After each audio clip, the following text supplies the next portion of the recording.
In my previous video, I showed you how the Flydigi Vader 4 Pro is a game changer for gyro gaming. It makes gyro ultra convenient to use, and it doesn't require any mapping software. So you can pick it up and start using motion control in any game or any platform that you can connect to. And it is an overall solid controller. But today, I got my paws on its bigger brother, the Apex 4, and boy, it's a nice controller. So today we're going to look at the differences between the two controllers from the perspective of someone that uses motion control. I won't go through everything the Apex 4 has to offer, as there are better detailed reviews on YouTube, but rather how it feels going from the Vader 4 Pro to the Apex 4, and how the two gyro compares between the two. In the box, the Apex 4 comes with a couple of extras compared to the Vader 4 Pro. A nice braided cable versus a short and non-braided cable, little plastic plates that you can use to customize the way the LED looks on the Apex 4. The controller itself, however, looks and feels very different from the Vader 4 Pro. Let's start with the similarities, however. They have the same shape, great D-pad, 4 additional back buttons. All the buttons are mechanical and they feel great.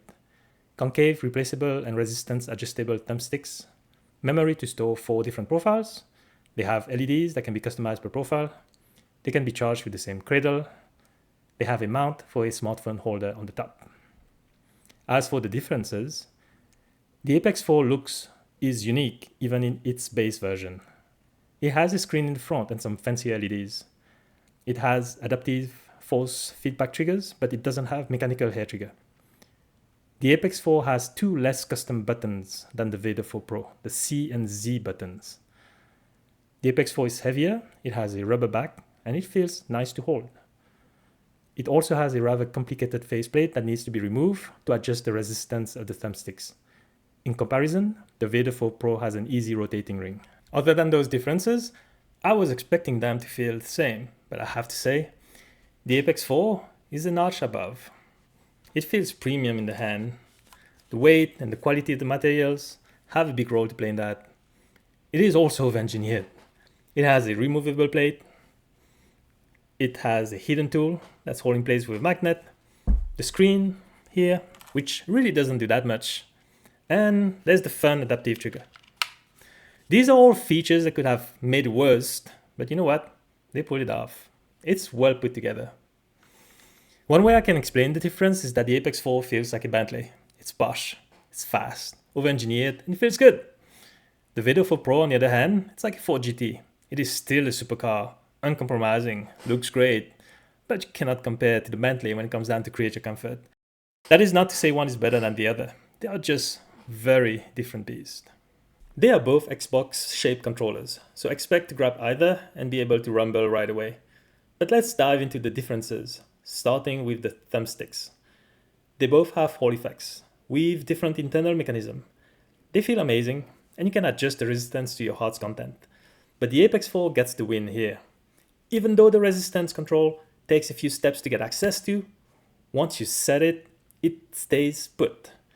The adjustment ring on the Vader 4 Pro in comparison has a tendency to move a bit over time, and if you're like me, it might bother you enough that you will want to check it every so often. Second and most importantly, I prefer the feel of the Apex 4. It has a smoother feel to it, and on the software side, you cannot change the circular algorithm on the Apex 4. And it defaults to a rectangle behavior, if that's the name, whereas the Vader 4 Pro allows for circle behavior. But I have started to notice that my diagonal movement in first-person shooter games was slower when set to circle, so I'm leaning to believe that rectangle is the way to go and might be what games are expecting to see anyway. But it's worth mentioning that the Apex 4 doesn't let you change that, while the Vader 4 Pro does. Now let's talk about the triggers. We have a lot to talk about here. The Apex 4 triggers are way fancier. They have adaptive feedback. Basically, you can change the resistance of the trigger on the fly and give you force feedback on each trigger separately. Very much like the PS5's controllers, except you will only get a limited number of support games. And you will need the Flydigi Space Station software to be running all the time. So PC games only. However, they offer 6 presets that you can associate to your profile, and they work on all games, all platforms. For example, you can set it to racing mode, where you can adjust the resistance for better control of the gas and brakes. The recoil mode is one of the most fun, where pressing the trigger will vibrate like you're shooting a real gun, and it is well made. However, if you're using the gyro, beware, as it will shake your aim, as you can see here. It does arguably give a more realistic shooting experience, maybe better suited for adventure types of games. For any competitive shooter games where you want the sharpest control, there's the trigger lock that blocks the trigger to a short press, but you can still overpower it if you press hard enough. It's a bit weird at first, but you get used to it quickly. It's good, it's just not as sharp as the mechanical click on the Vader 4 Pro.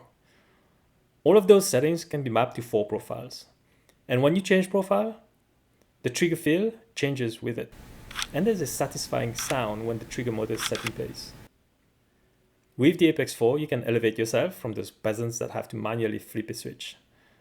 So the Apex 4 is fancier, but for anything competitive, the Vader 4 Pro wins. For everything else, the Apex 4 will give you more satisfaction. The buttons are largely the same, but the Vader 4 Pro has 2 more extra buttons for a total of 6, including the 4 back paddles. I miss these 2 buttons on the Apex 4. I use one of them to enable or disable gyro. On the Apex 4, I have to use one of the 4 back buttons to do that. It's not the end of the world, but the Vader 4 Pro wins this one. I was hoping that the front screen of the Apex 4 would have the option to tweak the gyro settings, but it doesn't. You have your battery level, connectivity, you can do some button mappings and set turbos and things like that, but nothing on the gyro. You will still need the Flydigi space station to set up your gyro. But as I mentioned in my previous video, you set it once and then you don't have to use the software anymore. No big deal. The screen does offer some additional functionality, but in my opinion, its killer feature is the custom GIF to make your controller look extra custom and cool. And before I tell you how it feels to play with the Apex 4, let's talk about the gyro settings. I started by putting the same gyro settings on the Apex 4 as the Vader 4 Pro. So sensitivity is set to 38, which is my personal preference, and joystick dead zone compensation to 0, which is absolutely needed if you want to enjoy your gyro gaming experience on this controller.